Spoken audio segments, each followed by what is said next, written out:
Okay, this should be an interesting one. I've got the 2025 Ford Ranger Raptor versus the 2025 Ram 1500 with the new 3-litre turbo inline-6 Hurricane engine.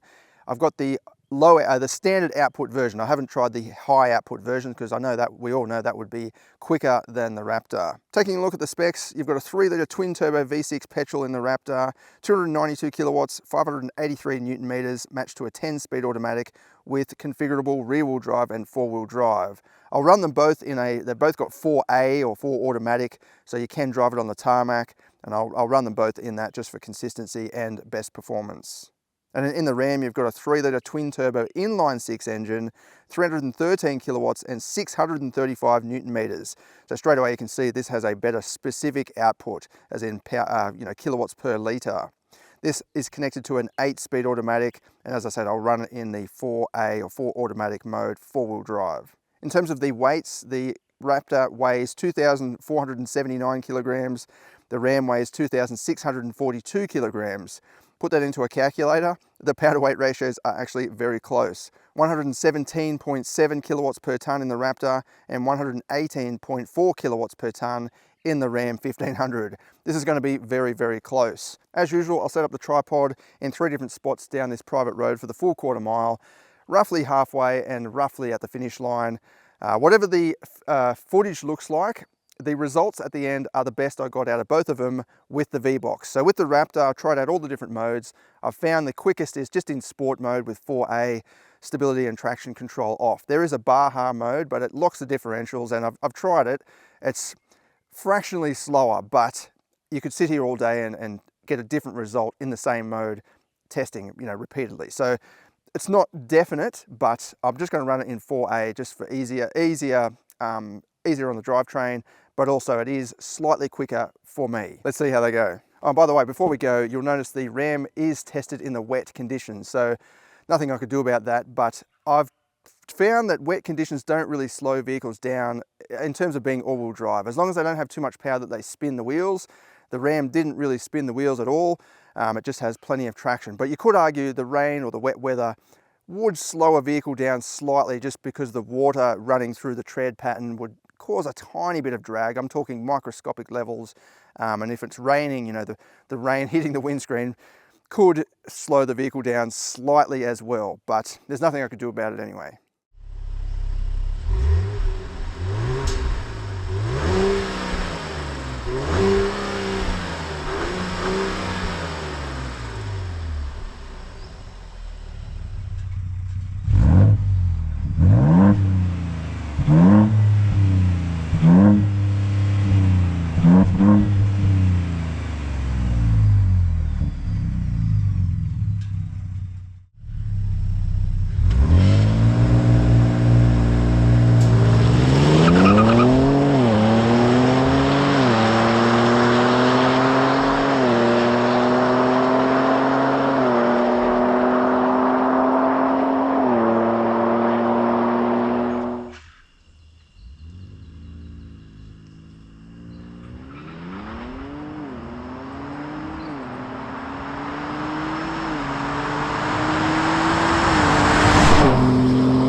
that was about as close as it gets, wasn't it? So 5.84 in the Ram 1500 in the wet versus 5.88 in the Raptor.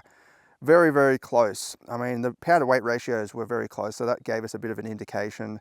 But I guess it goes to show how quick that Ram is, even in the standard output form, but also sort of proves that the Raptor is quite quick as well. I guess it's interesting to see so many performance utes coming out now. Like, I think these are kind of replacing the Ford Falcons and Holden Commodores in Australia anyway. This is what people want to go to now, and they want performance. So it's great of Ford and Ram to offer something to cater for that. I'll just go over some other figures in case you are cross-shopping between these. Well, there's about a $50,000 price difference between them. The Ranger is about $91,000. The Ram is about $142,000. Towing capacity is 2.5 tons in the Raptor due to its Fox suspension mainly. So it's got pretty hardcore Fox racing suspension. Really good over bumps, can go over jumps and all that sort of thing.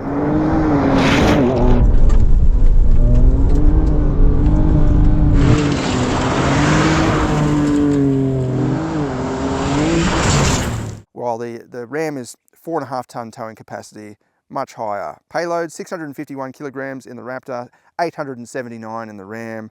Then you've got a GVM of 3,130 in the Raptor and 3,521 in the Ram. So if you're looking to do some towing, obviously the Ram is the pick. But the Raptor is a great sort of all-rounder. Like, the interior, aside from the racy red stripes and all that, it's got really comfortable seats, got the big touchscreen, plenty of practicality. You've got wireless charger, cup holders and all of that. It's actually a cool family car.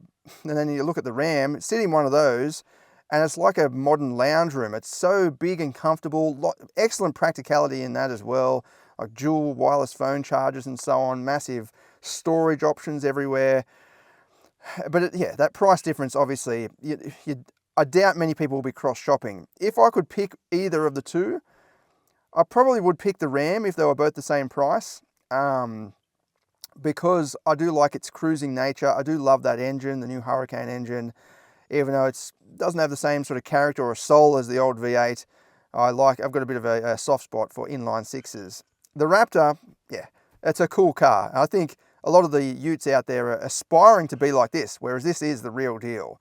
Really cool. Let me know what you think in the comments below. What would you take out of these two if price wasn't part of the occasion?